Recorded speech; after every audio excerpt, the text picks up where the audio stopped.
Okay, let's start. Good afternoon. My name is Christian Fischer. I'm director here at DIIS, and a warm welcome to all of you who are here in this room on a freezing cold day. Thank you for coming, and also a warm welcome to the many people who are following us on the live streaming. It's great to have you with us as well.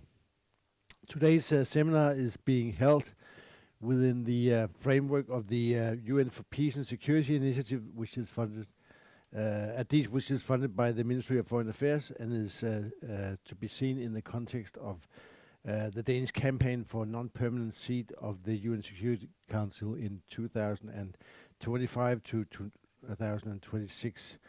And I take the liberty here today to, for those of you who may not know this, that we're in the process in this little kingdom to form a new government, and I take the liberty of taking for granted that the next government in Denmark will also be going forward on the efforts to obtain a seat in the UN Security Council in a few years' time. The purpose of the seminar today is to stimulate a general debate on issues of global peace and security. And like we always like to do it at DIIS, we like to do this based on research-based knowledge, and therefore we have some really good people with us here today. But don't let it stop you in asking good questions and making good comments. You don't need to have a PhD degree to do that. Let me say that. One of the key priorities in the Danish government's campaign is climate change and its potential negative impact on international peace and security. And in Africa's conflict hotspots, we often hear the term fragile states being used, and climate change is often conceived as a threat multiplier, and a threat multiplier really with devastating consequences for populations already exposed to armed conflict and war. So how to address and how to strengthen human security as part of global responses to climate change is what our distinguished speakers are here to debate with us today. And let me just quickly introduce them for you. We are very happy to have with us online from Somaliland, going to be on the big screen in a few minutes or so, Mr. Robel Abdi Muse, who is one of the key regional experts on humanitarian and development programming in the Horn of Africa. Mr. Robel is also the Director General of the Social Research and Development Institution in Somaliland called Radi, and you can see more about that, for example, on YouTube. And he's also part of the needed funded project, Pastoralist Climate Change Resilience in Somaliland. And thank you for being with us, sir, today. I should look that way. We also have Andreas Steinke, who's sitting here. Dr. Andreas Steinke, who is a research fellow at the Center for Humanitarian Action in Berlin, who specializes on climate change and humanitarian responses. Andrea is leading a research project on climate change and humanitarian change. And welcome to DIIS. It's really nice to have you with us. Also, it is a great pleasure. There you are, Louise. Who is Louise Viuf Mo, who is associate professor now at Roskilde University. Louise has expertise on security and climate change, especially in the Horn of Africa, and she's also the project coordinator of a project on pastoralist climate change and resilience in Somaliland. And working together with Mr. Robel, which we will have with us in a minute or so. And you have, of course, Louise, you've worked at these before, so it's very, very good to have you back here. We are looking very much forward to your presentation. And you are also, I should say, co-author of a very new DIIS brief. It's right out there. You can get a free copy of it afterwards. So, all of these words, but I've forgotten one person. That is Signe Marie Kold Ravnkilde, who is a senior researcher here at DIIS, with expertise on conflict, peace, and security in the Sahel region. Just came back from Mali. last week, I think it was. 2 weeks ago, yeah. And Signe will also moderate a Q&A session after the 3 presentations. And without further ado, I hand over to Louise. I should say the floor is yours, but it's not only the floor, but it's also the screen is yours. Thank you so much. So thanks a lot for this welcome. It's really good to be here. So Signe and I, we will be presenting a joint study we have done on climate security in the Horn of Africa and Sahel. And the results are published in this policy brief that Christian was just mentioning, that you can find in the lobby. And we have divided up our input. Just here. So I will start by talking a bit about the relationship between climate change and security. So what kind of security and whose security are we thinking about when we talk about climate security? And then Signe will take over and talk about our specific findings and recommendations. So climate change has clearly become a key topic on security agendas, both on national agendas and international security agendas. The UN is increasingly integrating climate change as a factor in their planning of their mandates and strategies on peace and security, even if within the Security Council, of course, there's like some divided opinions about climate security issues, but generally there is a clear recognition that climate change action is required simultaneously to peace building. At the same time, the climate security concept is a quite broad one, and different experts and states have different perspectives on what climate security means and what kind of responses are needed to meet climate security challenges. And if we look at so-called fragile states, a prevalent perspective that Christian also mentioned is that climate change is a threat multiplier. So that is actually a concept that the Pentagon came up with in 2006, and it captures the assumption that climate change will lead to more violent conflicts over resources, intensify migration, expand opportunities for extremist groups to recruit. So it's this framing of climate change, it reflects some of the kind of key security concerns of the international community. Concerns about conflict, concerns about migration, concerns about terrorism. And we also see that the climate security discourse has been integrated not only into UN's work, but also into wider military and defense strategies in response to conflicts in Africa. The EU's Common Security and Defense Policy has developed a climate and defense roadmap this year. Climate and security is increasingly central for NATO's strategies and planning. And AFRICOM, who I have quoted here, the US Africa Command, has also taken the climate security concept on board in defining its strategic terrain. So climate change, framed as a security issue, is clearly becoming part of intervention rationales in conflict contexts. So on the one hand, you could say that it's positive that climate change gets attention. At the same time, in our study, we caution against this kind of narrowing down the climate security to defense and conflict-centered agendas. So if we look at what I think we can say is established consensus in terms of research, there is no clear evidence of a direct causal connection or effect of climate change on armed conflict. And that's not to say that there's no interaction. There is interaction, but it is in mediated ways. Primary conflict drivers are socioeconomic and political factors. And that's also confirmed by the IPCC. We have a quote from here, the UN's panel on climate change, in a report from this year where they state that climate change impact on conflict is actually weak if we compare to the impact of socioeconomic factors on climate change. It is also something that our own research in the Horn of Africa and the Sahel confirms, and I know that Roble and Sine will talk more about this.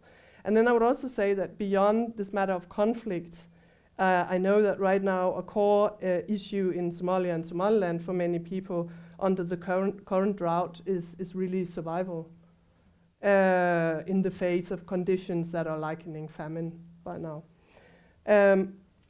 And of course, these are issues that cannot be solved just with military means. It speaks to the need for prioritizing responses that can begin to address socioeconomic causes, adaptation needs, and approaches that can integrate climate change into also preventive approaches.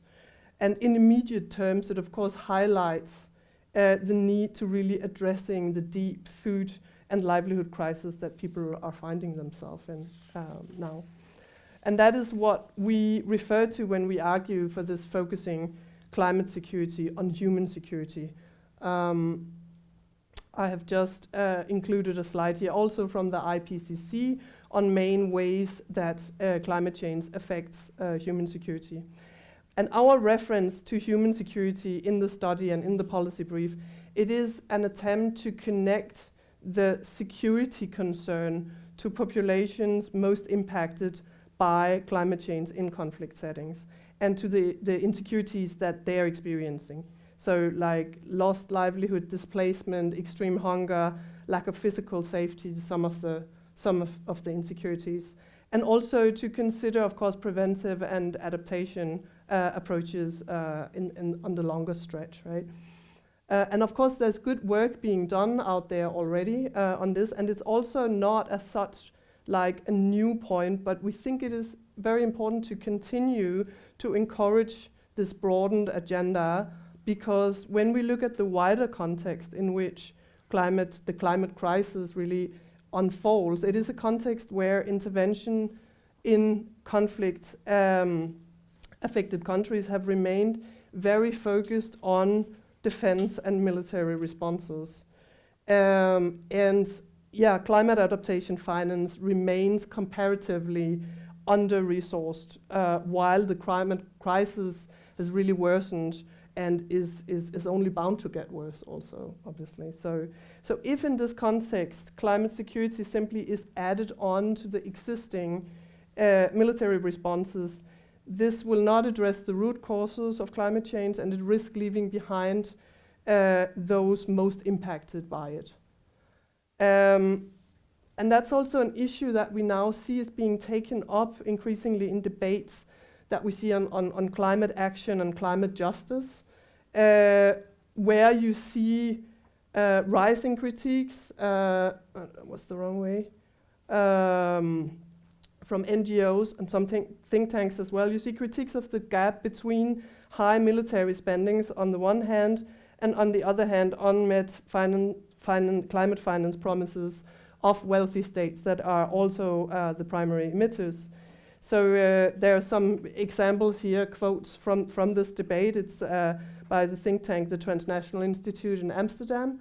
They're one of the voices in this debate, and they have several recent reports out. So that's an example of the arguments you see there related to conflict zones and the debate about climate change and migration. They observe that the world's biggest emitters of greenhouse gases are spending more than the double on arming their borders as they are on climate finance. They also connect this to a climate justice perspective, showing how those most responsible for climate change, they focus on defending their borders, and those historically least responsible for emissions are then those who are losing their livelihoods and homes to displacement. So that's this kind of climate justice debate that you have there. There's also part of their research, which I think is really relevant, that warns against the climate security discourse being appropriated, or the risk of it being appropriated by military and repressive leaders in conflict context to request a further beefing up of their military capacities, for example, in context where you already have these external military assistance programs that you see in the Sahel, for example. And of course, when we consider the global context and the war in Ukraine, military spendings have now reached an all-time record high. And this has also affected climate finance negatively, with structural budget shifts away from development and climate action. And at the same time, there are now indications that climate crisis is really reaching dangerous planetary tipping points. And in the Horn and the Sahel, it already has reached a point of emergency for many people. So we think that in the current global context, there is really a need for continuing to emphasize the human security aspect of climate security and to highlight the complexity of what climate security means and what it should mean. It is important to consider how climate security framings, how they link to the politics of intervention in so-called fragile states, and how specific framings of climate security play into specific responses. And this should help, we think, or we argue in this brief, it should help orientate policymakers to prioritize responses that connect peace and climate security with issues of conflict prevention, inequality, livelihoods, inclusive adaptation, as well as support and protection for people in those countries most impacted by climate change. I'll hand over to Signe. Thank you very much, Louise.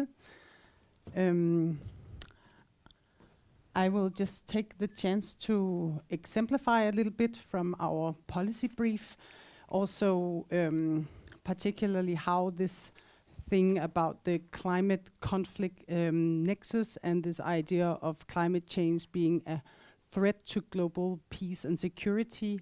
In the example of the Sahel, UN Secretary General Antonio Guterres also dubbed West Africa's Sahel region as a threat to peace and security in itself. I've had many talks with my colleagues in Mali about this thing, who has the right to dub other regions red zones or a global threat.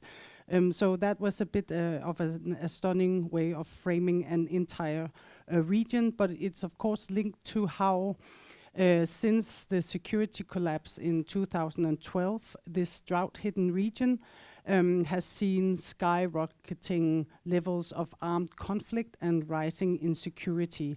And these security factors and conflict drivers has increasingly been associated with climate change.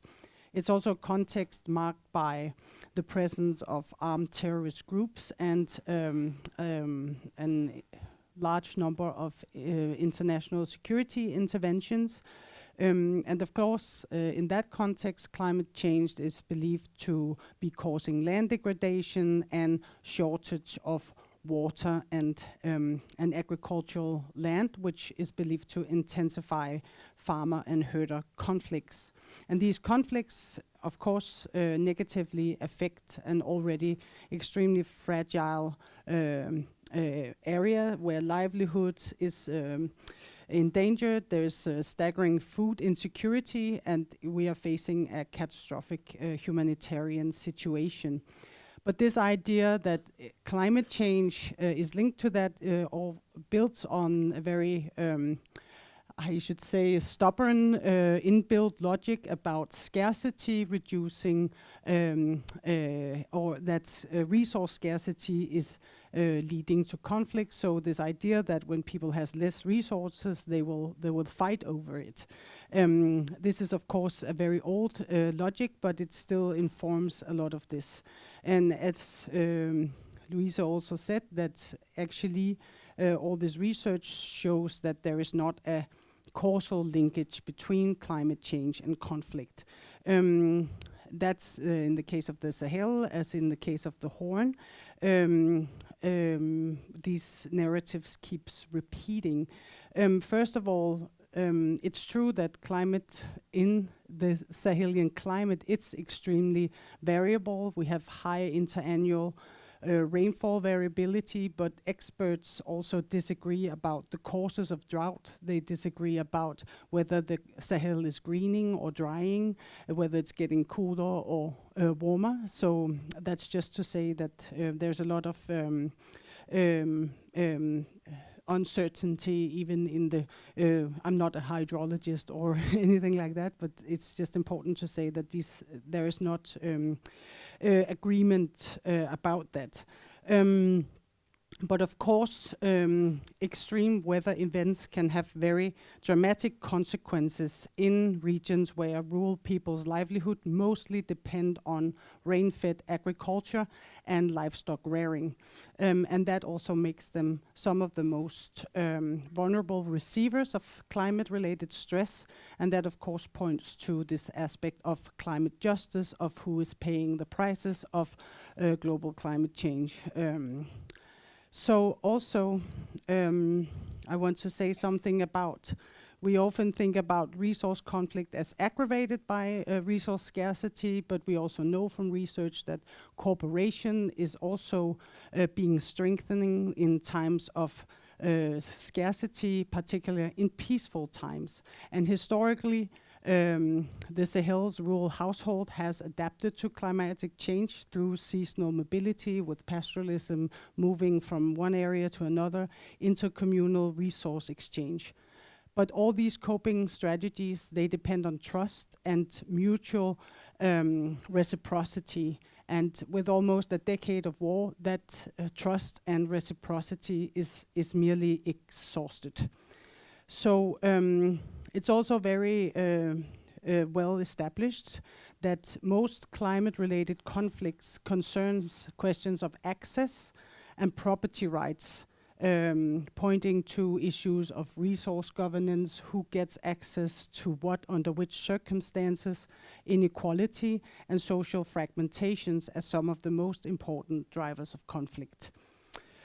Contemporary conflicts in the Sahel are particularly fueled by the presence of armed groups with competing political agendas and long-term unequal distributions of rights and access to natural resources, which also links up to corrupt state practices, and it also links up to changing regional security dynamics since the fall of the Gaddafi regime in Libya in 2011, which just is to say that a lot of these conflicts, drivers that we see are related to security politics and not climate change. With the presence of armed groups like Islamic State and the Al-Qaeda, what they can do is that sometimes research disputes, particularly among herders that has been long-term being in a marginalized position, these groups can sometimes recruit among such marginalized pastoral groups and other social groups to gain local support. So in that way, there are links between grievances, local grievances about resource exchange that can aggravate the terrorist groups' objectives. But that doesn't mean that climate change is what's causing these groups to be there. It's just about translating sometimes these security issues into a local setting where people's concerns are about their access to very important livelihood strategic resources. But also to point to some of the pitfalls of the climate conflict nexus. Historically, in the Sahel region, external development aid has also sought to increase food and water supply. This narrative of desertification has been around for a long time, particularly since the big droughts of the 70s and the 80s, so this is not something new. But when these projects move into to local settings in a decontextualized manner, for instance, by building new water infrastructure projects, or by wanting to increase food supply by converting pastoral lands into crop production, sometimes these very political issues are forgotten, and that can actually aggravate conflicts. And that is some of the conflict potential that we still see inform inter- and intracommunal tensions, which is also beyond climate stressors. Now, in relation to concerns about climate change, we also, a new thing is this thing about climate refugees and how climate change can produce human displacement. But there I would also like to point to how the causal relations are not always straightforward. In Mali particular, and in the Sahel, ongoing war is putting an extremely vulnerable region under further stress, and the war exacerbates food insecurity and scarcity. We see, for instance, that conflict and insecurity are creating food insecurity. And maybe I should just mention, for instance, the inner Niger Delta, which is known as being the food chamber. We have seen how armed groups prevent people from cultivating their fields and from accessing grazing areas, while also human rights violation and violence by both state and non-state actors are causing displacement. This picture here is what happens when rebel groups burn down local villages. And these satellite images was published by the World Food Programme, and it shows that these are the fields in 2017, and here in 2019 we can see how the fields are disappearing because all this natural vegetation is encroaching on the cropland. And the way they explain that is this is not caused by neither drought nor by floods. This is because people are fleeing and have left their crops and their farms behind. And it's just to nuance a little bit the way that food insecurity is also produced because people cannot cultivate anymore. And the armed groups also use that as a strategy because they sit and they wait. And so if people try to go and cultivate, they will shoot. And that means that people have to flee.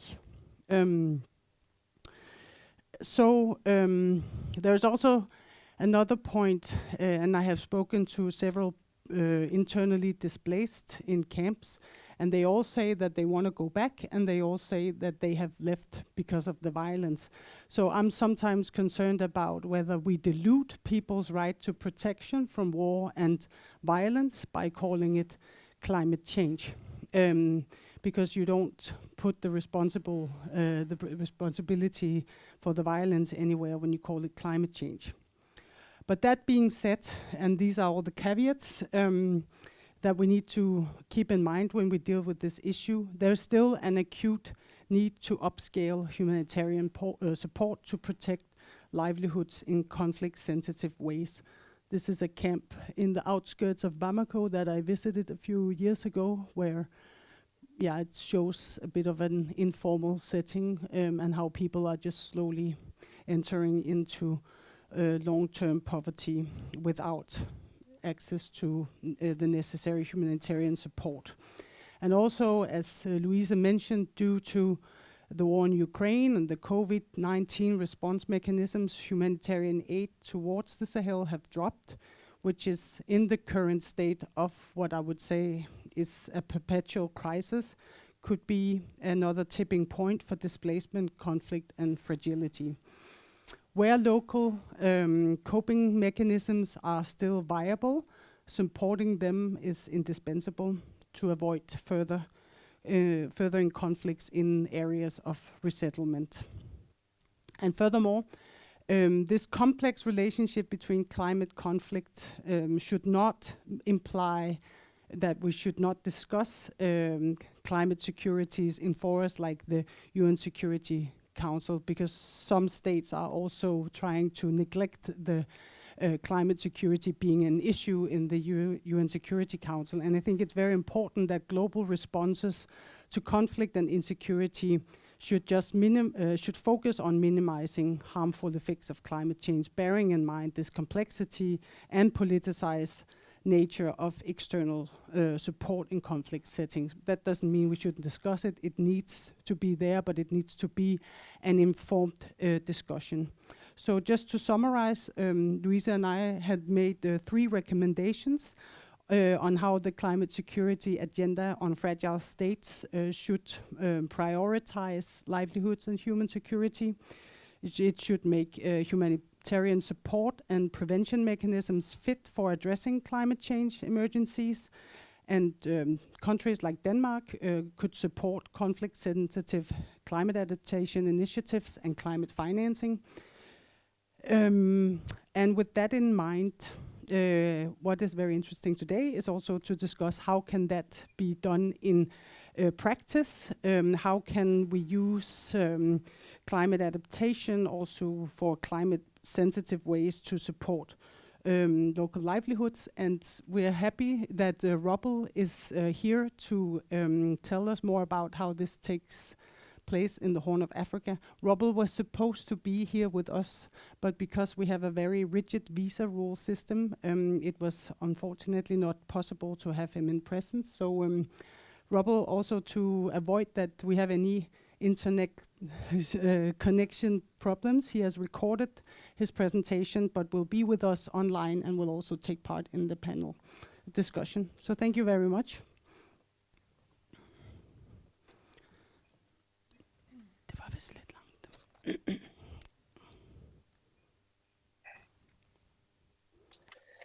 Hello and thanks everybody. I'm very glad and pleased to participate this very important meeting, which actually is discussing a very critical issue, the climate change, a recent global phenomena. With this, which is actually really esteemed institute. Basically, my presentation, as has been said, is covering climate adaptation insights from Somaliland. And yeah, before going further detail, just to cover the outline of my presentation, I'll to set the background and the context, I'll start with introduction from Somaliland, and then I'll look overview on climate change in the Horn and Somaliland. Then I'll go to its impacts, which basically over there the recurrent droughts or climate resulted, disasters that took place. And at the end, which is the major component of my presentation, I'll cover on climate adaptation. Basically, Somaliland is a country that locates in the Horn of Africa. It has a boundaries with Somalia, Ethiopia, and Djibouti, and Gulf of Aden or Red Sea from the north. Politically, Somaliland is a former British protectorate, and now it's an autonomous state that has broken from Somali Republic after the collapse in 1991. Somaliland is not yet officially recognized. It's not yet officially recognized, but it's an autonomous state actually. It has its own separate administration. Area of Somaliland is 1,300 kilometers square with 850 kilometers of coast. The capital city of Somaliland is Hargeisa. Demographically, Somaliland population is 4.5 million people, and which are mainly young generation population. The household size is 6.6, and the life expectancy here in Somaliland is basically in between 52 and 56 years, according to different statistics. Employment rate is 33, and the poverty is quite prevailing. So the latest assessment is prevailed that 30% of the urban people are, 37% of the rural people are living in below the poverty line.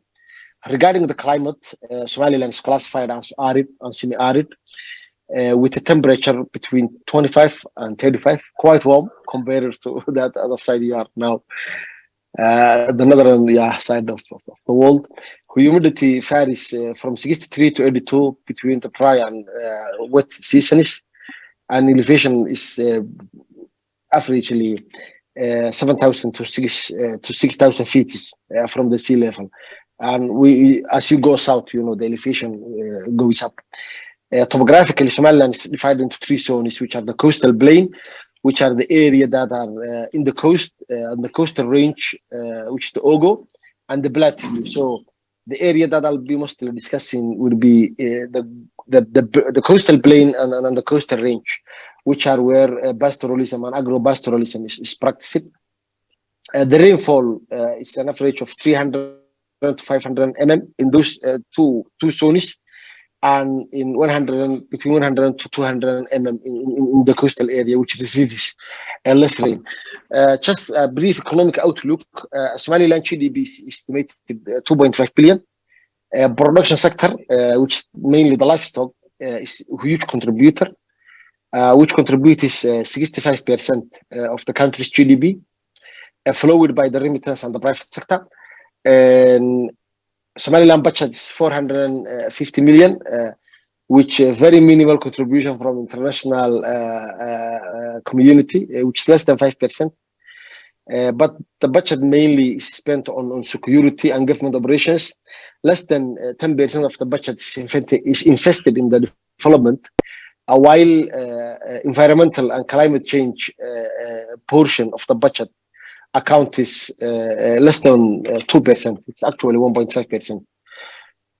So actually, that's Somaliland. Then looking at the climate change, as you may aware, this region is actually classified as one of the most vulnerable regions to climate change. This is due to a number of existing factors. This includes the poverty that prevails, conflicts, capacity of governments that exist here. So basically, one of this is quotes from IGAD. IGAD is interregional governmental, which is for development in Horn of Africa. IGAD has announced that East Africa is actually experiencing an increase and more frequency in severe and climate extremes. This includes actually droughts, floods, heat waves, which disrupt the livelihood.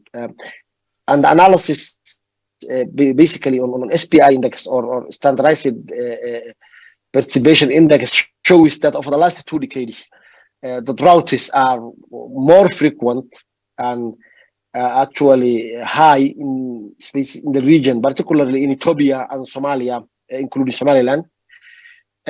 Climate variability and the climate impacts are heavily felt in this part or in this region, because most of the livelihoods and economies in the Horn depend on the climate.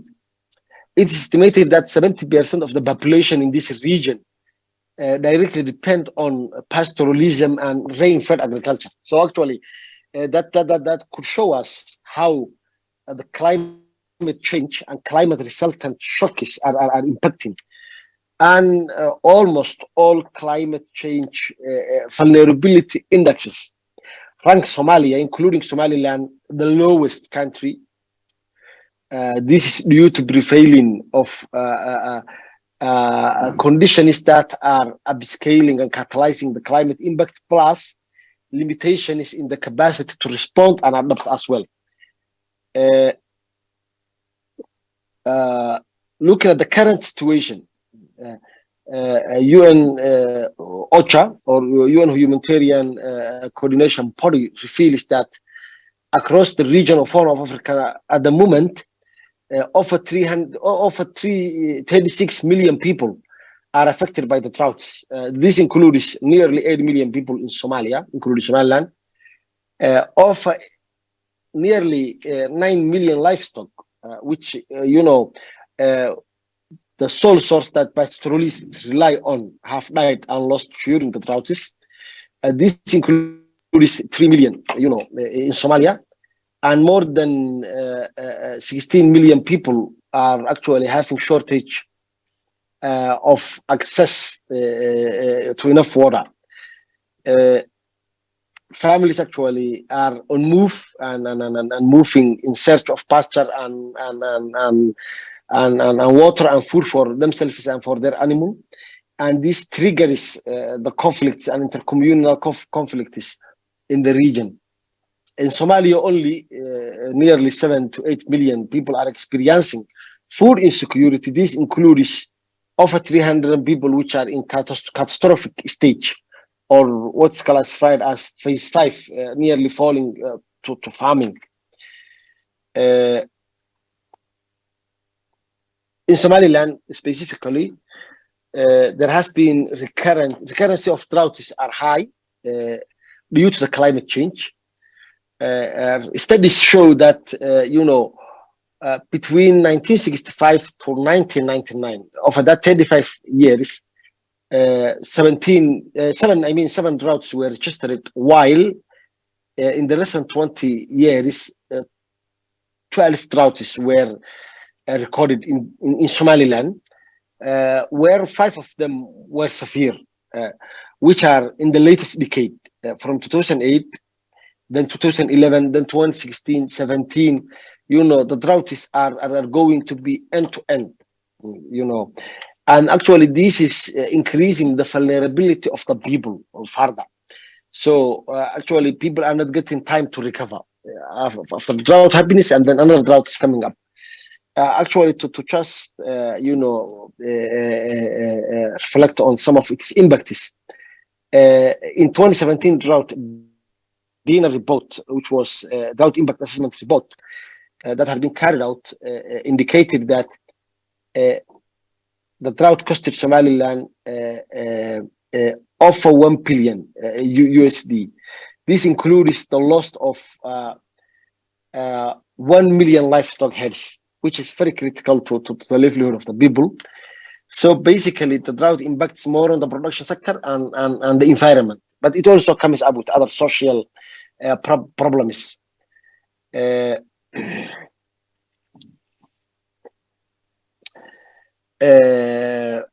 Drought impact, there's also another assessment which I would like to refer on, which has been carried out in the year of 2020. This had indicated a comparison of the pastoralist community and their possession of livestock, and it was comparing 10 years from 2008 to 2018. Actually, this has reported that the pastoralist people, or people that are dropping out from the pastoralism, had increased 45%. So actually, this meant a lot because, as presented earlier, pastoralism and production sector serve as the backbone of the economy. So actually, this is not only dropping out from pastoralism and then joining to another economic model. It's like a dropping out of economy with no replacement product sector. The food security had increased. The ecological degradation or environmental degradation by the drought has been high due to the rain variability. There are also invasion of other unproductive plants. Runoff of water was high. There are negative negative coping mechanisms that people were taken as their resource base deplete. IDPs and displacement is really high, and this also triggers the conflict, possibility of conflicts. Those are some photos actually. This is a camel that has died. Both these photos are this year. So actually, when camel dies, camel is one of the most resilient livestock. So actually, this could reflect how the situation was severely there. Those are some of the people that has been displaced by the drought as well. So as people lost their productive livelihood in the rural, then they are migrating to the urban centers where they seek support. So actually now moving to climate adaptation. In fact, one thing to note is that comprehensive coordination, adaptation mechanism and plan is missing. This huge capacity, basically. But adaptations can be classified like, into 3 categories on looking at certain lenses. Actually, one is short-term versus long-term measures. So, and then we can also look from positive then to negative measures, and then community-driven to external, what I refer like development partners and government-led. Mostly, the response and adaptation mechanisms that are dominant are short-term. So for community-led, those include migration. So people, once you don't find enough pasture and water in your area, pastoralists move around to the nearest, area that they could find water and pasture. One of the things that are new to these moves now is that use of trucks, which has not been there. So this is what technology is coming up with. Now, previously, pastoralists was used to move by foot and taking their animal, but now truck use is in place. Mobile technology also is some of the new things that are inserting in this move. There is what we call a change in herd size and composition. People are shifting more to camel and goat, and they are reducing the size that each household possesses because of they couldn't, when it comes to move, when it comes to droughts, they are no longer able to keep the previous number that they had. And then this depletion, loss is also reducing the amount that they had. There is some adverse coping mechanisms. This includes charcoal, which actually is one of the most serious environmental degradation practices that are happening following the climate change in the context. And sometimes there is a resource fencing where certain households or communities are trying to reserve certain area, and this may sometimes trigger conflicts. And there is a lot of exit in the livelihood, as we presented earlier. When it comes then from the other external coping mechanisms or development partners and the government, sometimes private sector also is a small contributor to this. Includes supply of food and water. There are a lot of what we call now this cash-based mechanism response, which is multi-purpose. Sometimes is for emergency, life-saving.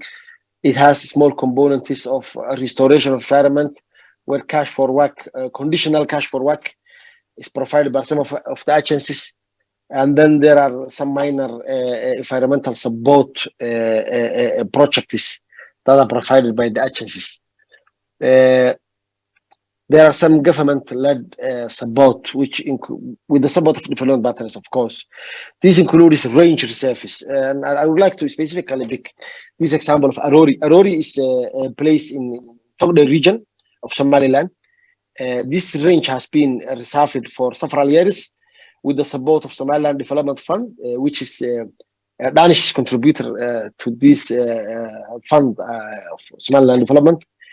And now that reserve range had saved over 22,000 camel and over 500,000 sheep in this year and the last year. The other ones include strategic and institutional portfolio of climate change is enhanced. For instance, Somaliland had enhanced the climate change portfolio of Ministry of Environment. What I meant here is that now the name of the ministry has been even changed to Ministry of Environment and Climate Change. It is portfolio on National Development 3 is enhanced, which was actually earlier not that significant. So this still needs actually support, but that focus is there coming up. And in the decentralization program of UNCBLG is also inserted, the climate change is inserted, which was not previously included. There is also some investment in water expansion, particularly earth dams, where communities are supported to establish more water-based facilities. Development partners are also addressing partly. This includes addressing of the root causes, some establishment of early warning systems, supporting of alternative livelihoods. I would like here to mention on the fishery. Fishery is actually one of the alternative untapped, alternative livelihoods, which could support pastoralists along with their pastoralism economy, development of water, development infrastructures, environmental support through cash-based interventions, and there are some learning and research projects.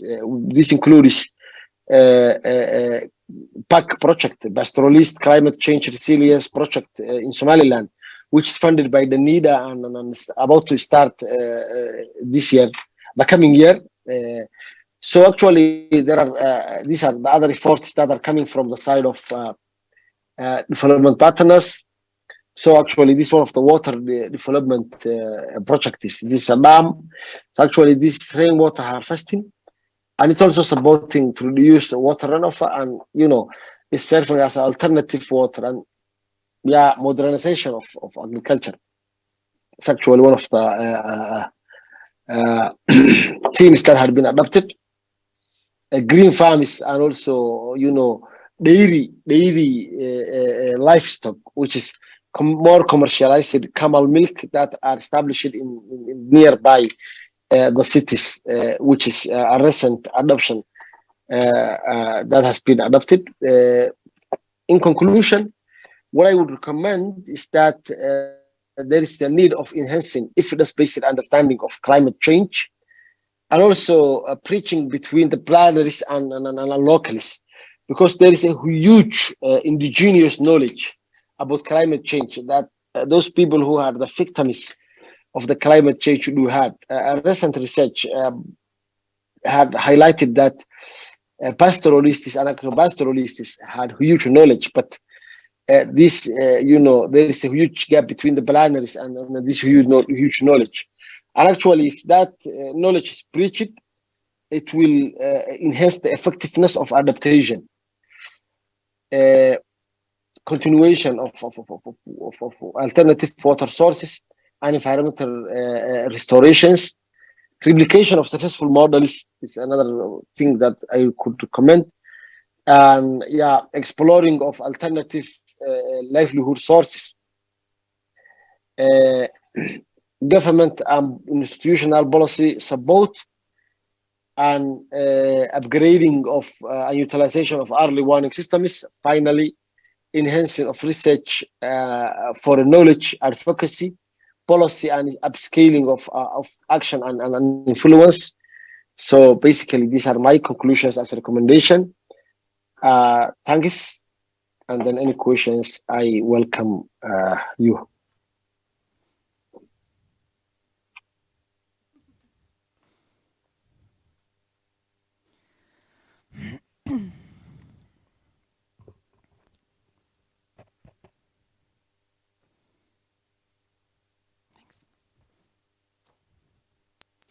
Hello, and also welcome from my side, and thank you, a very warm thank you to Louise and Signe for inviting me to come from Berlin to Copenhagen and share the stage with the two of you, and also with Roble, who unfortunately cannot be here, which is a problem that we might be having the time to discuss a little bit later on. So my name is Andrea Steinke. I work with the Center for Humanitarian Action in Berlin. It's a research-based think tank dedicated to bridging the gaps between practitioners, researchers, government institutions, and the wider audience.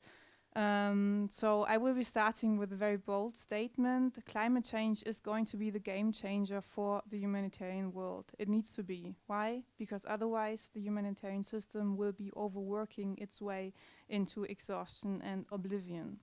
While I'm sure that most of you are well aware, allow me to share some more facts. 2015 to 2021 were the warmest 7 years on record. We might already overturned at least 5 of the core tipping points of no return influencing the global climate. Burning fossil fuels is largely responsible for this situation, and there is no binding agreement in sight that would aim at reducing fossil fuels. At the same time, and here's where I come in, humanitarian need is skyrocketing. In 2022 alone, 274 million people were projected to be in need of humanitarian assistance, an increase of 14% of the year prior, a year that already broke the record. Yet, and here is next negative news, those numbers were published prior to February 24th, this year.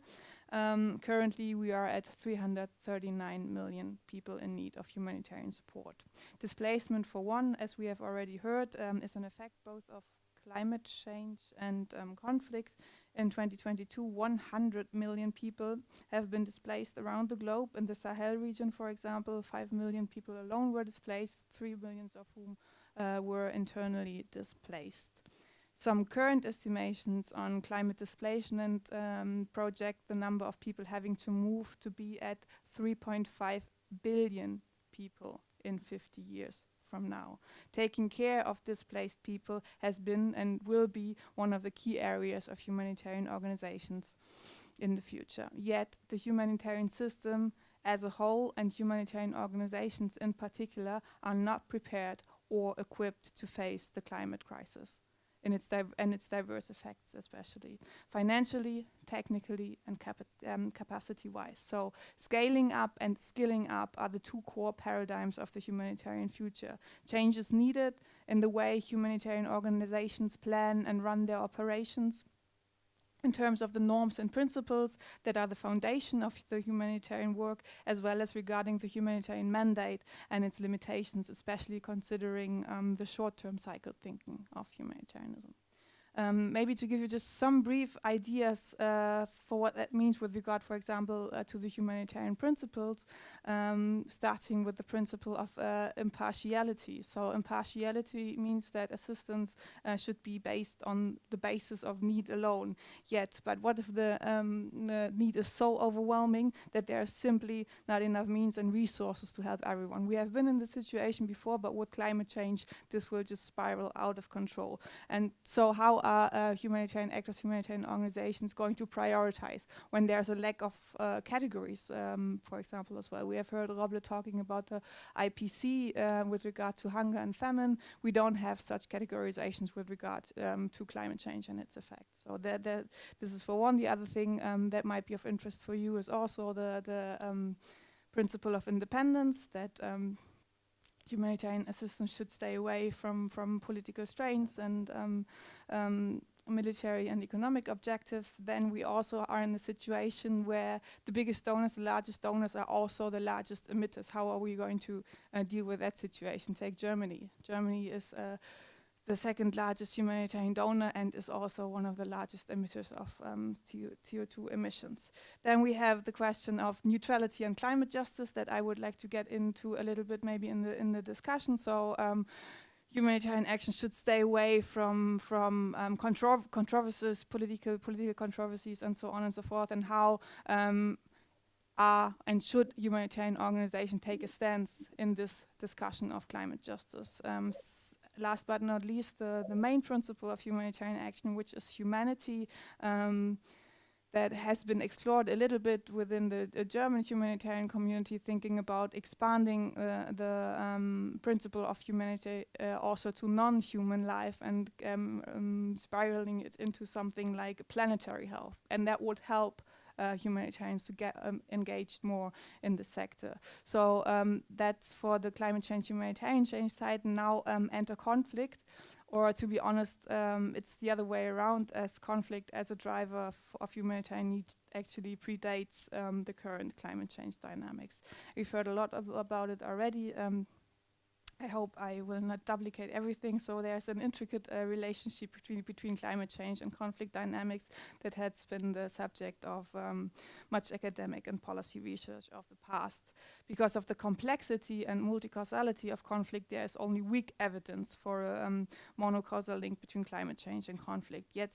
Yet most research really concludes that climate change indirectly impacts and increases conflicts. The impacts of diverse range of effects of events related to climate change, such as what we have, sea level rise, increase in temperature, and the frequency of extreme weather events are projected to cascade into all sectors of human and non-human life on the globe. Climate change amplifies existing social inequalities and other social, political, and economical risk factors that actually negatively impact the ability of societies and actors to both avoid and mediate violent conflict. Climate change is a risk and threat multiplier and connects conflict on several levels, from larger interstate conflicts to smaller violence in and between communities. From a humanitarian perspective, this is particularly relevant because 80% of all humanitarian need is already driven by conflict. UN organizations expect climate change to further exacerbate that. Here are some more numbers to substantiate this claim. In 2019, 13 of the 20 countries most vulnerable to climate change had a humanitarian response plan in place and were also affected by conflict and violence. 80% of those affected by disasters triggered by natural hazards, often subsumed under the a little bit misleading term natural disasters, live in conflict-affected environments. Half of the countries with a current UN peacekeeping mission are highly vulnerable to climate change and its impact. Despite the fact that humanitarian organizations are the primary actors operating at the direct intersection of climate change and conflict, and with the compounding effects of climate change, we will have to do so even more in the future. The role of humanitarian action and the impact of humanitarian actors is a little bit underrepresented in debates and research around the climate conflict nexus and the climate security nexus. There's a gap in evidence on the impact of humanitarian actors on the adaptation to climate change and the mitigation of its impacts in conflict regions beyond inner organizational evaluations and consultations. There's also a very siloed, I would say, from our experience in Germany, a siloed relationship between the three policy areas of concern, which is climate policy, peace, conflict, and security policy, and last but not least, humanitarian policy. So there's a lot of talk going on, but there's not so much talking to each other and with each other.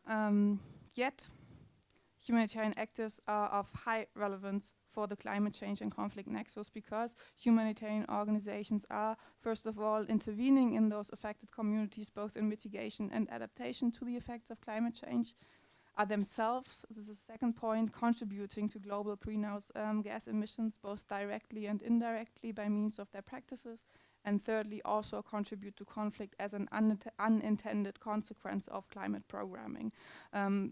Roble will know more about it, and he has hinted a little bit on it. Those consequences include, for example, unequal allocations of resources and benefits and a lack of understanding of local power dynamics. While conflict sensitivity, community risk reduction, and do no harm are an integral part of professional humanitarian assistance, to date there is little evidence actually on the integration of climate sensitive with conflict sensitive humanitarian programs in countries severely affected by climate change.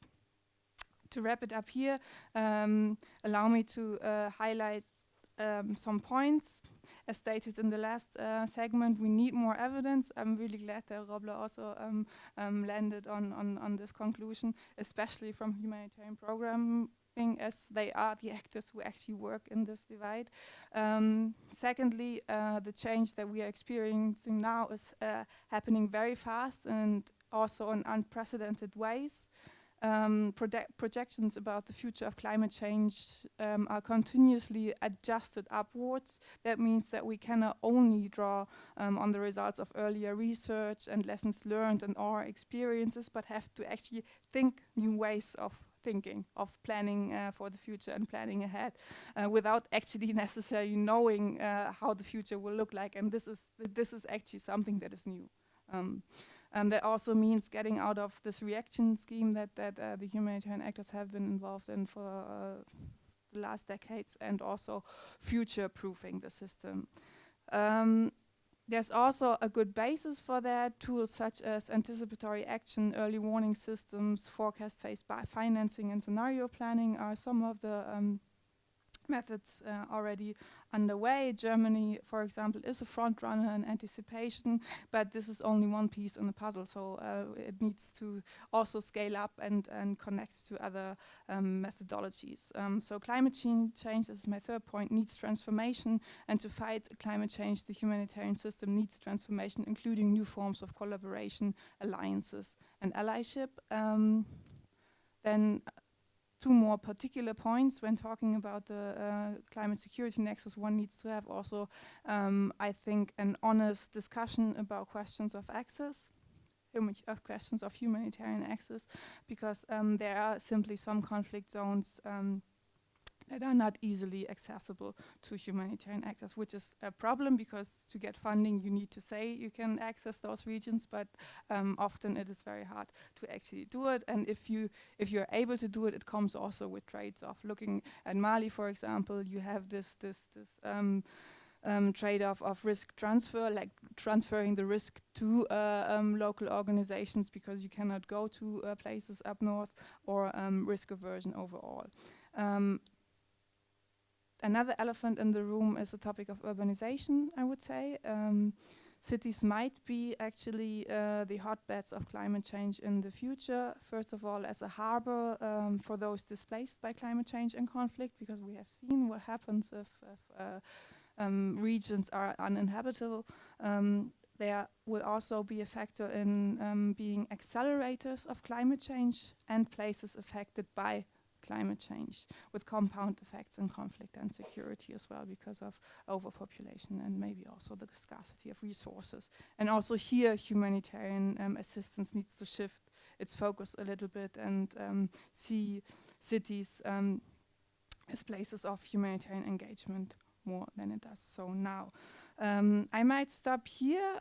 There's a lot of room for discussion, a lot of points that I just ticked, and I'm looking forward to having a discussion with the panelists, but also with you, because probably you are the experts on many of those points.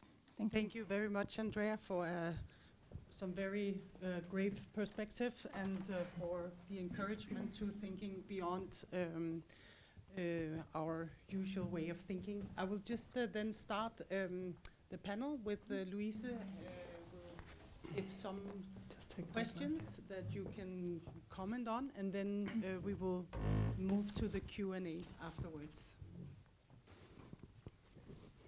Yeah, thanks. So I think can you hear me? It's all good? Yeah? All right. Yeah, thanks for excellent presentations to all of you. Is the sound okay or not so good? No? Okay. You can take this one. There's also a hand one. No? Ah, Right. Okay. Maybe if you... It's like a sword. Yeah, I that can could mute be. myself. How to mute us? Yeah. Så, I think er det bedre? Is it? No, it's still bad. Ja, det kan jeg også.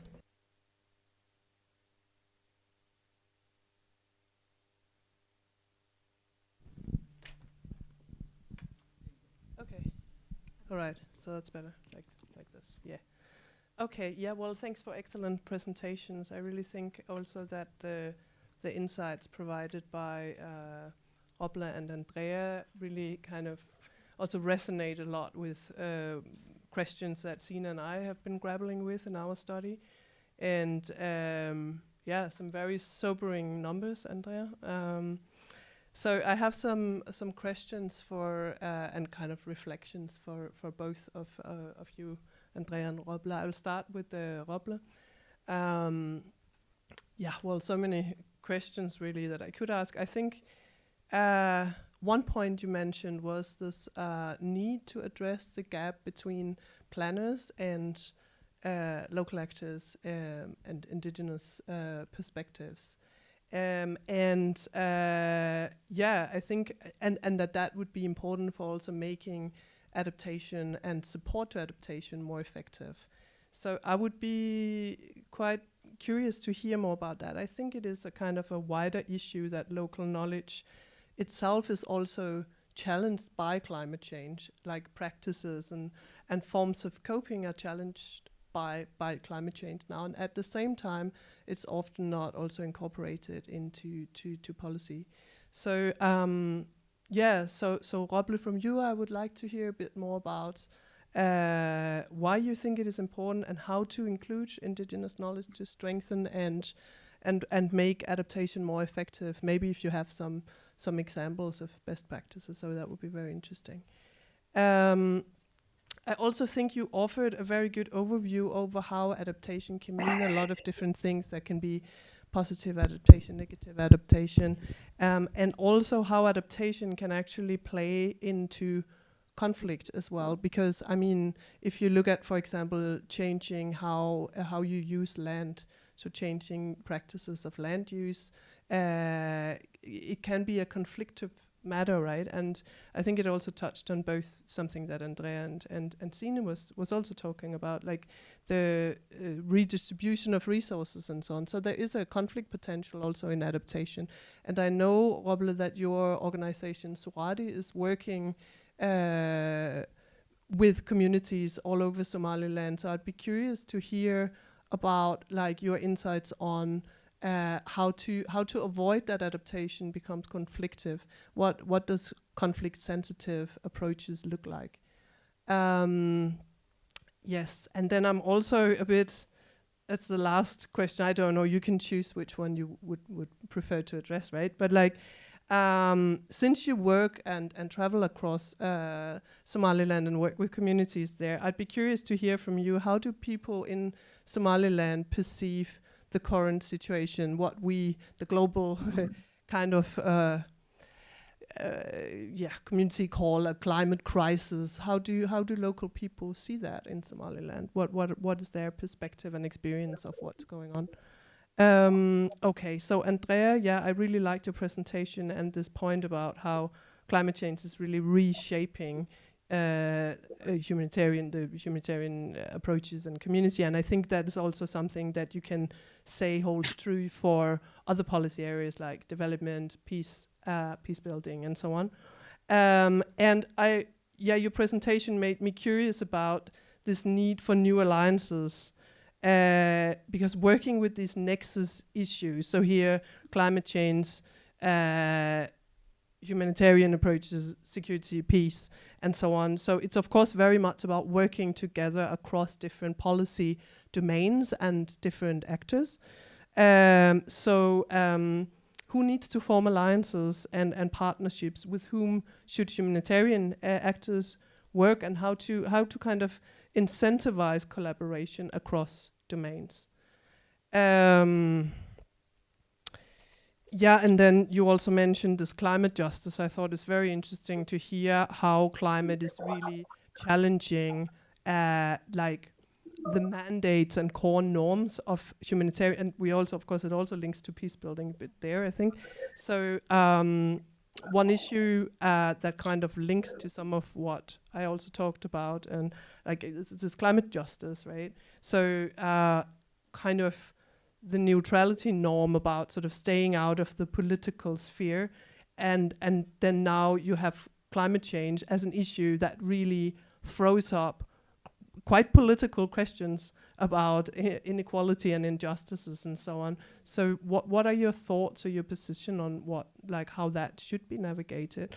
I'd also be interested, maybe in the audience there are people who have experience on that. It would also be quite, you can of course ask questions, but you're also very welcome, I would say, to share experiences and insights from your work. So yeah, I think I'll keep it there to just get the Q&A going.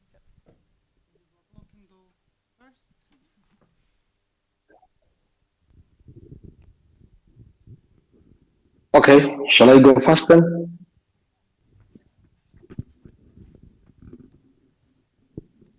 I hope you can hear me well. I would like to once again thank this and all of you and participants, and also, you know, I'm very glad to have this opportunity to participate with you in the discussion of this critical topic. In fact, when we are saying bridging the gap between the local indigenous knowledge and also the planaries, programming for climate change adaptation, what is meant is that, you know, this will definitely enhance the effectiveness of the adaptation. You know, considering that the context was semi-arid and these people were pastoralists, a lot of the adaptation mechanisms were in place for a long, and these people had sort of an indigenous knowledge that they interact with the climate. You know, for instance, what we call the weather lorries, or those people who predict weather, have been there, pastoralists were used to predict on how the coming season's rain would be, and based on this, they take critical decisions. These include selection of the settlements that they are going. This determine what we call the breeding calendar of their, animal, particularly sheep.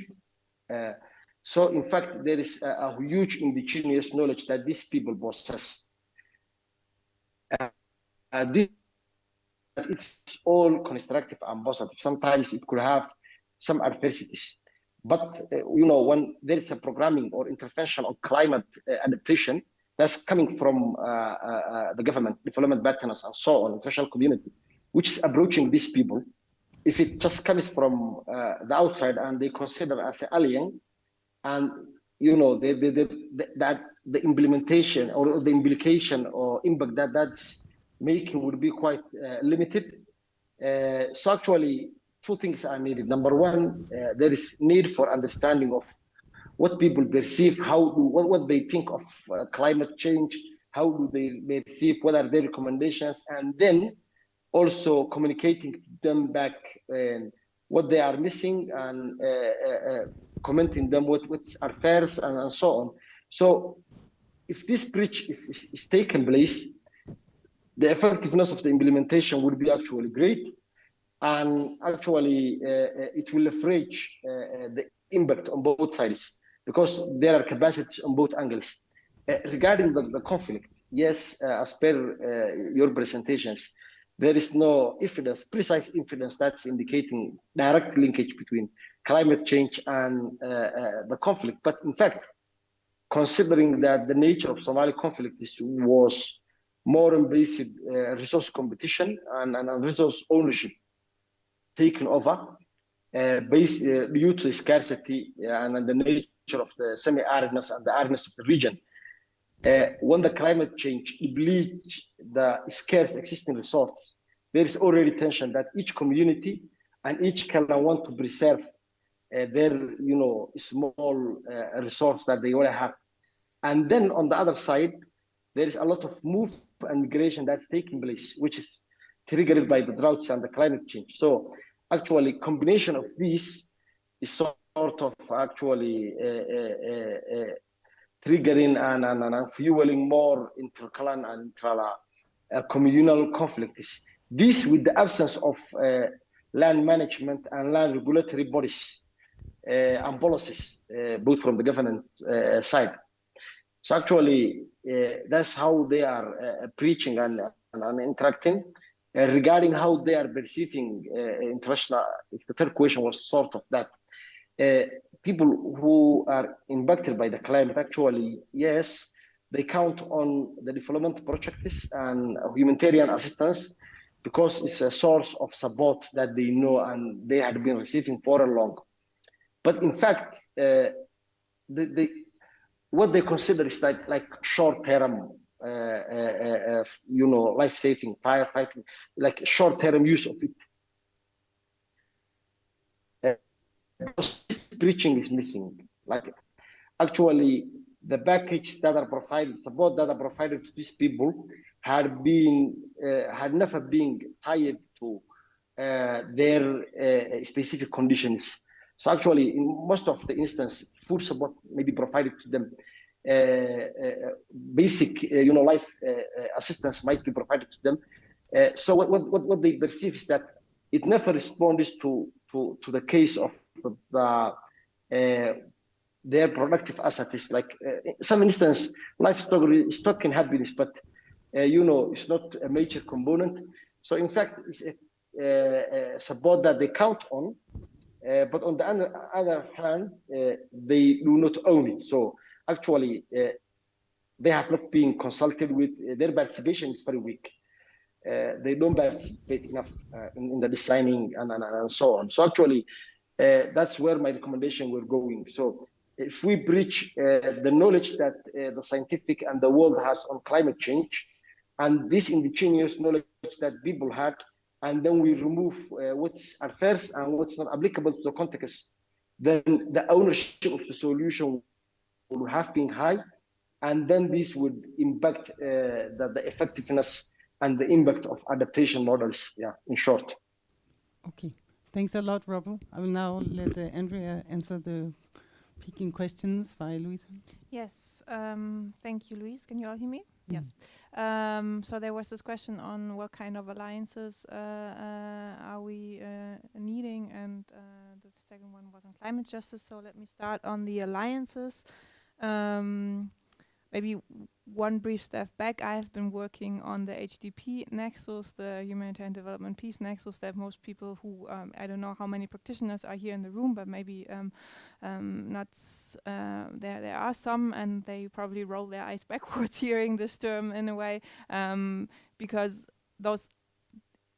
this nexus is also, the Humanitarian Development Peace nexus can also be about cooperation and alliances, but also the main point about it is understanding the effects of your own action in other sectors, in the peace sector, in the development sector, and so on and so forth. And this is equally valid for climate change discussion. Then, speaking of alliances, a lot of the humanitarian sector lately has been all about, discursively at least, all about localization and the participation revolution and so on and so forth. And now let's just take this situation here.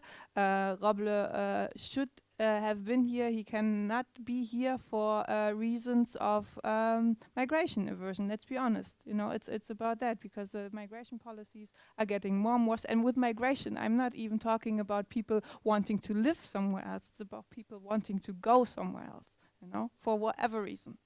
So we are in a situation where we cannot invite people who have the highest level of expertise and the highest with the climate change as well as with conflict issues, and that is a problem. And of course we can sit here and say, "Nah, but it's not our responsibility. It's not our. We cannot do anything about it." And maybe for the future we have to think about ways how to do things about this. Also, humanitarians can advocate more about those issues, because otherwise, you know, what is the humanitarian sector actually working for? And this is also the thing. Climate change poses such a threat to the future of all of us that there is no single narrative solution to it, and there's no mono-sectorial solution to it. So we need to understand what's going on in the other sectors. We need to get out of our silos, and that means also for humanitarians, for researchers, basically for the mixture of people probably here in the room, also to advocate better, to fiercely demand the participation of people, because it's actually not only about, we all know, you're from university, from academia, we know that the real talk is not this front stage talk. The real opportunity about those events that is that you meet up with people, that you make connections, and that you get stuff started. And this is what he's been cut off. He's not been cut off from presenting evidence, but from making these connections. And this is a problem of our societies that we actually live in. So responsibility and agency, I would say. And one thing I'm particularly a little bit tired of hearing, especially from higher ups in the humanitarian sectors, that they don't have they don't have the power to influence change in their own organizations, not in the sector, and also not in society. And I'm like, yeah, but who are you to talk? If you don't have the power, who should have the power? So let's get a little bit our act together, I would say, to create better alliances. And also that kind of is maybe a binding point to your second question, Louise, create alliances with climate scientists, and also maybe create alliances with climate activists. There has been this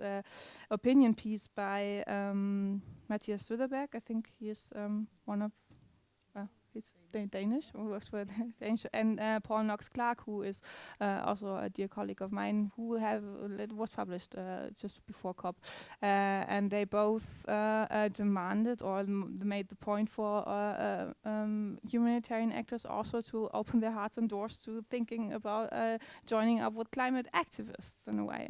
A lot of climate scientists also are now so under pressure that they become climate activists because they experience the situation that they are not being listened to, or they are being listened to, but the action is something else. So that is something that I would also claim that there is this space where humanitarian actors can use their agency and their power to advocate in situations like COP, where people come together and get together and really make visible what are the effects, because next to so-called local populations or people like severely affected by climate change, it's humanitarian actors because they are faced with the consequences as a basis of their jobs, and they need to advocate better. They need to be better prepared to communicate it to all populations, and also to team up a little bit. This is also within the humanitarian sector. There is this problem of competition versus collaboration, because people are competing. In the end, it all boils down to money. People are competing about funds. Maybe let's keep it at that one.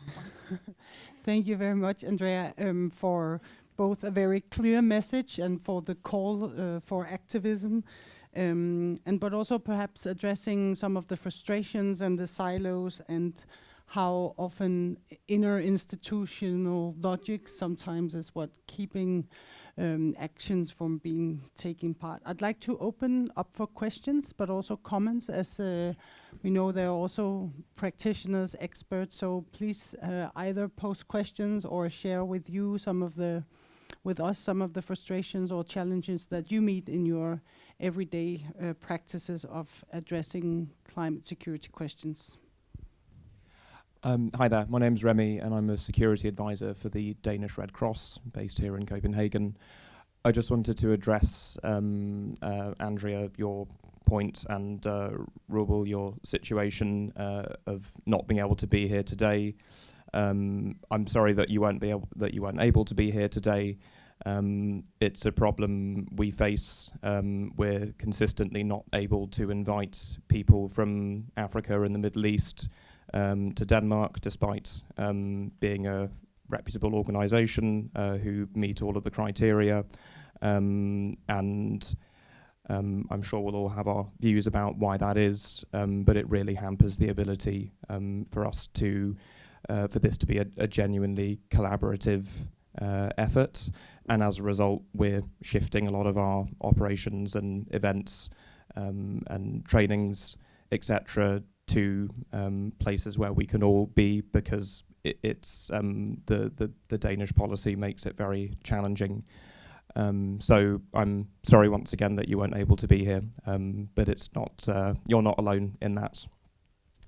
The second thing I wanted to ask was, or the first thing I wanted to ask was whether you see, Andrea, NGOs in countries you've worked in implementing climate-related security risks into their operational strategies, because as a security advisor, it's my responsibility to keep operations safe and functioning, and as much as possible, I'm trying to involve climate-related factors in our risk assessments. But I'm just wondering whether you've seen examples in the field of NGOs who are making a direct link between climate and security risks to personnel and to beneficiaries that you're working with. I'm going to take two more questions before I hand over to our speakers to allow to address. Erik, and please introduce yourself, where you come from. Okay, I'm Erik Aonou from Roskilde University. I'm doing research in the Sahel. And I want to thank all four speakers for brilliant presentation. I would like to challenge you a little bit because I think that in all four presentations you remain, and mainly you here in the room, you remain at the very general level of recommendations. And one thing that I think is missing in the picture, when Andrea said that we have to plan in an uncertain future, but there are things that we already know quite well. You mentioned that there's a lot of people that are displaced, so they are generally displaced from rural areas to urban areas. what we know in the dynamic of slums, that most people, they start in slums around capital cities and so on, and maybe for 6 months, and these 6 months become 4 years, and then it becomes 10 and 40 years. So they actually become urban dwellers. So what are your recommendations in relation to adaptation to climate change when it comes to, when we look at this picture, that those displaced rural people will become urban dwellers in slums? There was one more question before we will turn to the answers. Oh. Hello, my name is Anne Nielsen, and I'm from a Danish organization called SOS Racism, an anti-racist organization. But I have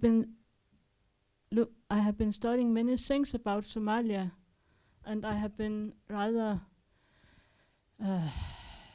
frustrated because the UN said we are at risk for a repetition of the big famine we had in 2011. We are at risk of that, and it has gone that way all the time. And they have made humanitarian response plans. One in December 2021, and said we also need to prevent that the livelihood dies. We have to get food for the camels, for the goats, and water for the animals. But nearly no part of the Somalia development plan, humanitarian development plan, was financed before. I think about in the middle of May, when there was the president election for Somalia. I remember a few hours afterwards, the Danish Ministry of Foreign Affairs had given their first aid for Somalia at that time, and the political situation was very with lots of conflicts in, and they were of course also maybe also scared that some aid could be used. Maybe we can address the questions. Yeah.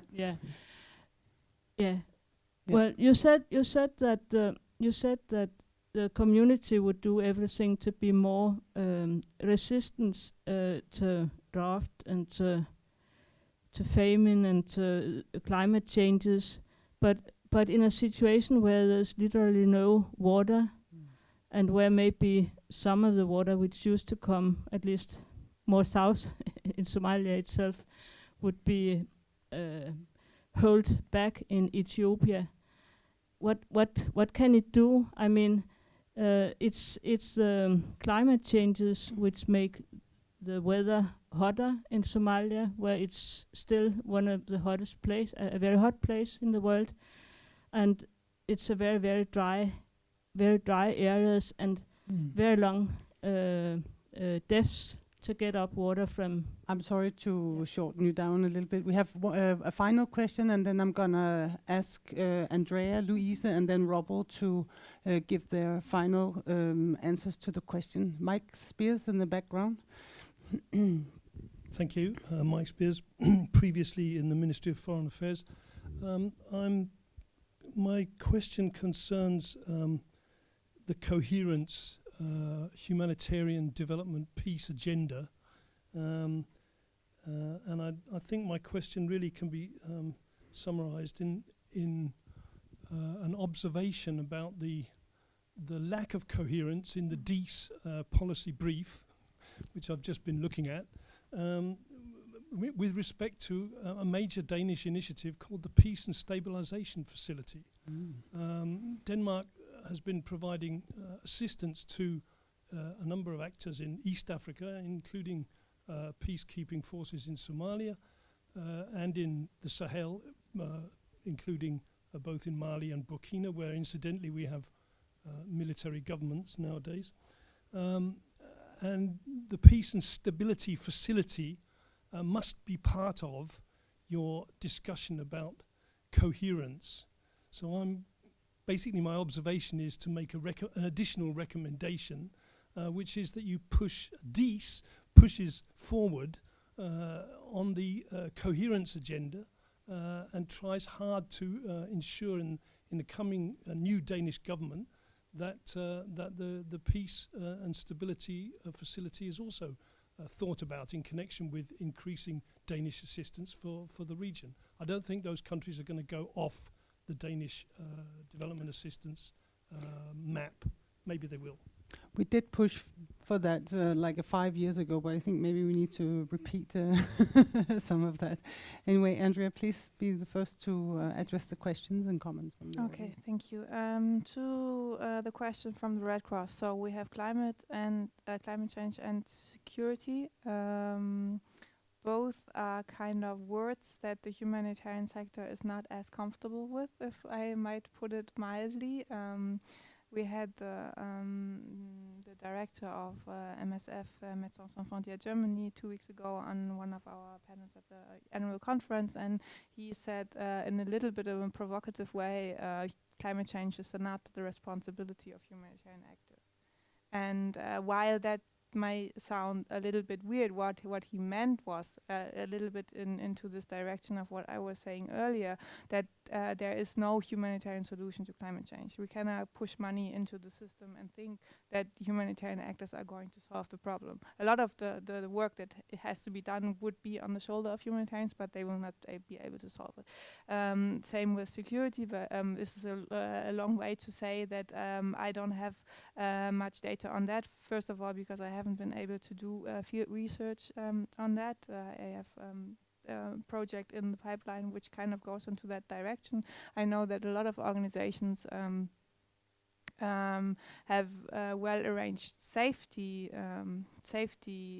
precautions for this. That means staff safety precautions, but not so much with, from what I know, with regard to the climate security nexus. But maybe we can exchange contacts afterwards and stay in touch about that. The second question was on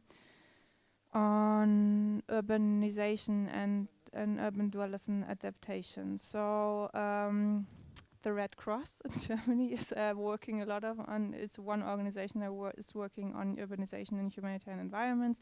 So there's some expertise and already thinking ahead in those terms. But then again, my research background is mainly in Haiti. I have been working in Haiti after the earthquake in 2010, and what happened there was that a lot of people have been displaced from the capital Port-au-Prince and were kind of either went back to extended families in rural areas or were actually encamped in places outside of Port-au-Prince, which were actually barren lands. So there was nothing except sun, heat, and tents. So it's hard to think ahead in terms of the necessities that there will be there, but there are some things that we already know we need. When you think about human security, we need infrastructure. If people will be moving in large numbers to cities, we need infrastructure, education infrastructure, especially health infrastructure and water and sanitation infrastructure. That is for sure. We also need talk about land use and land rights. What are the places that might be available? And then this already also goes beyond the humanitarian comfort zone, right? Because it first of all addresses longer term issues, like things that have not materialized yet but will materialize if the world doesn't change in a positive way. But those are, I would say, the key areas to tackle. If we want to go one stage higher, it's also about building codes. What happens in those in those areas is that people just build because they need and they do it in an informal way because they need a place to stay, and that makes them even more vulnerable to other weather-based disasters. That would be my answer. You? It works now? Mm. Yeah. All right. Good. Yeah, well, I'll just pick up from there, I think then, because, I mean, there's both. So that's also this question on like what we see with people being pushed from the rural areas into the urban areas. And now, Andrea, you kind of addressed, okay, what, like, also recommendations on what to do when that is happening. But I also think there is, I mean, it's of course not unrelated to what is now being done in the rural areas to maybe try and prevent that from happening to the extent it will, if nothing is being done, right? So, and I think that kind of relates to what we sort of all touched on from different angles, I think, about livelihoods, land rights, also this point about the unreachable areas where I think you also see kind of self-fulfilling or like evil circles where these areas cannot be reached, right? And then like that's also where people eventually, if there is no assistance and if nothing is being done to address the issues there, then you move. So there's also like the whole kind of range of recommendations on prevention there. You could that I think do relate. And thanks for the extra recommendation for the policy brief. Maybe we should have waited publishing it only like a bit later to get the good insights from the audience here.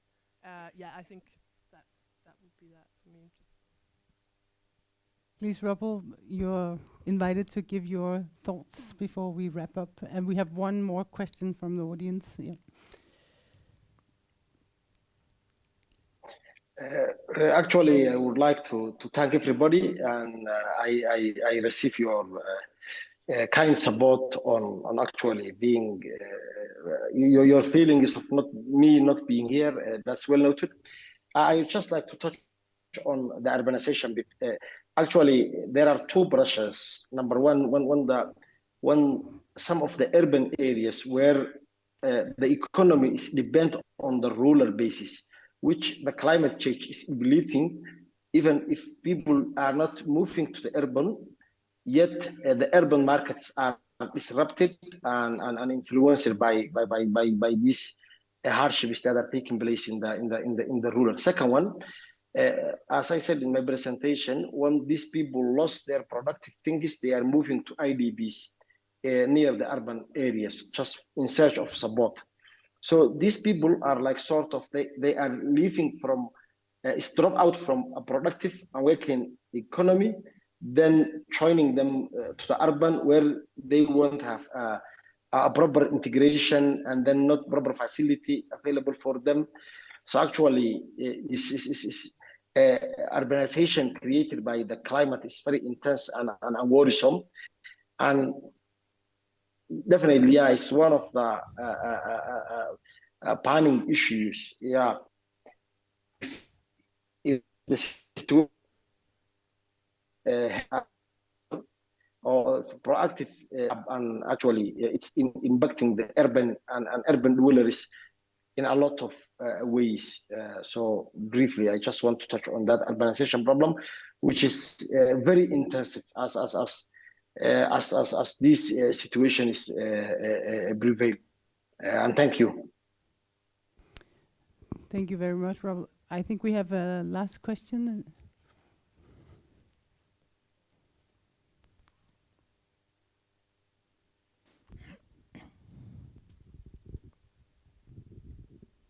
Hello, I am Marina from the Danish MFA. I just want to reassure Mike that in the new Peace and Stabilization Program for the Horn, we have a pilot project, which is actually a new type of partnership between IOM and the Berghoff Foundation and UNEP. And it's called a pilot project, but I'm not sure if that's, you have maybe other experiences from other places, maybe in Sahel, or similar projects, but what it wants to do is it's in sort of newly liberated areas in South Central, where it brings communities together around, coming up with new restoration projects that facilitate prioritization. And then they have to fundraise, and then the project tops up with the money, with the doubling the money that they can collect. So I don't know if anybody have any experience with this. Are there any lessons learned from other places? Is it a good way forward? Thank you very much, Marine. I think with that question, I think that there was a call for more networking, and there's coffee and cake ready for us right outside the door. So please stay around for more discussion. Robert, we're sorry for not being able to network more with you, but I think we can share your contacts, and please don't hesitate. So thank you very much for some interesting, and thank to our invited speakers for joining us here at DIIS, and for coming. Yeah. Thank you.